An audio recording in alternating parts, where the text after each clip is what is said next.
আসসালামু আলাইকুম দর্শক, শারমিনস রেসিপিতে আপনাদের সবাইকে স্বাগতম। সবাই কেমন আছেন? আশা করি সবাই ভালো আছেন। ডিম ভুনা বা ডিম কষা রেসিপি দেখাবো আজকে আপনাদেরকে। এটা করার জন্য যা যা লাগবে, এখানে ডিম সিদ্ধ করে নিয়েছি 9টা। ডিম সিদ্ধ করে হলুদ, মরিচ আর লবণ মাখিয়ে রেখেছি। পেঁয়াজ কুচি নিয়েছি 1 বাটি, হলুদ গুঁড়া 1 চা চামচ, মরিচ গুঁড়া 1/2 চা চামচ, ধনিয়া গুঁড়া 1/2 চা চামচ, লবণ স্বাদ মতো, আদা রসুন আছে প্রায় 1.5 টেবিল চামচ, টমেটো কুচি, একটা বড় তেজপাতা, তেল পরিমাণ মতো। তাহলে চলেন রান্না শুরু করা যাক। চুলায় হাঁড়ি বসিয়ে দিয়েছি। হাঁড়িতে পরিমাণ মতো তেল দিয়ে দিয়েছি ডিম ভেজে নেওয়ার জন্য। তেল গরম হয়ে গেছে, আমি ডিম দিয়ে দিচ্ছি।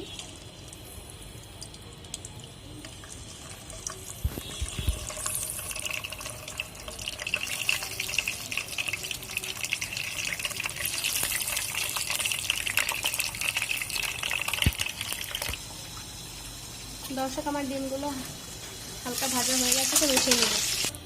দর্শক, ডিমগুলো উঠিয়ে নিয়েছি। এখন দিয়ে দিচ্ছি পেঁয়াজ।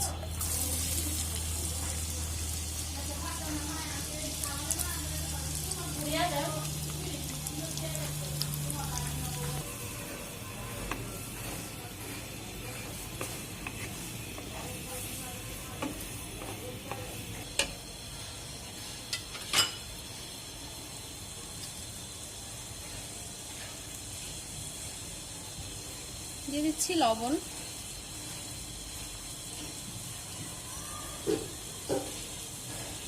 দেড় টেবিল চামচের মতো।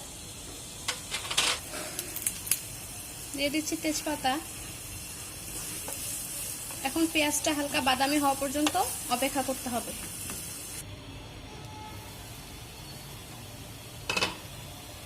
পেঁয়াজটা হালকা সিদ্ধ হয়ে এসেছে, একটু লাল লাল করে নিতে হবে। দর্শক, পেঁয়াজ সিদ্ধ হয়ে এসেছে, রঙও চেঞ্জ হয়ে গেছে। এখন দিয়ে দিচ্ছি টমেটো কুচি, দিয়ে দিচ্ছি কাঁচামরিচ। কিছুক্ষণ নাড়াচাড়া করে টমেটো সিদ্ধ করে নিতে হবে।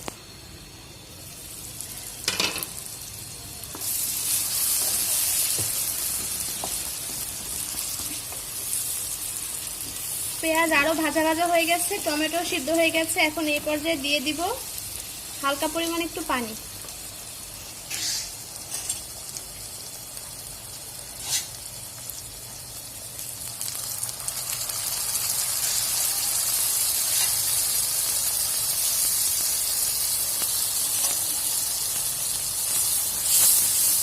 যাতে করে মশলা কষানো হয়। দিয়ে দিচ্ছি আদা বাটা। আদা রসুন একসাথে মিক্স করা আছে।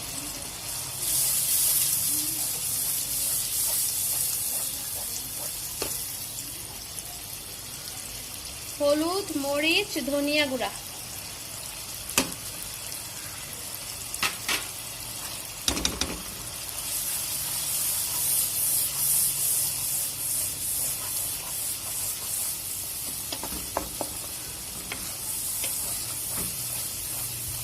এখন মশলা দেওয়ার পর কষাতে হবে যতক্ষণ পর্যন্ত উপর থেকে তেল উঠে না আসছে।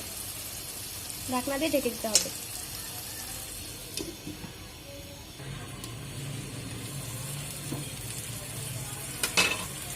দর্শক দেখেন, তেল উপরে উঠে চলে এসেছে, তার মানে মশলা কষানো হয়ে গেছে। মশলা কষানো হয়ে গেছে, এখন ভেজে রাখা ডিমগুলো দিয়ে দিব।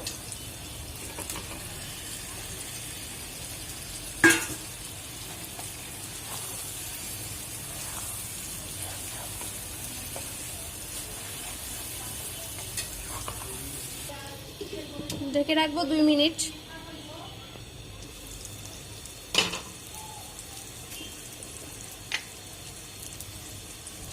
রান্না প্রায় শেষ। এখন উপর থেকে একটু ভেজে রাখা জিরা গুঁড়া দিয়ে দিচ্ছি।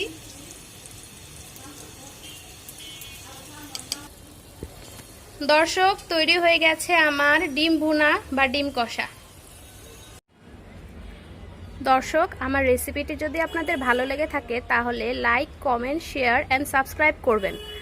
ভালো লেগেছে না মন্দ লেগেছে সেটা কমেন্ট বক্সে অবশ্যই জানাবেন। ধন্যবাদ সবাইকে।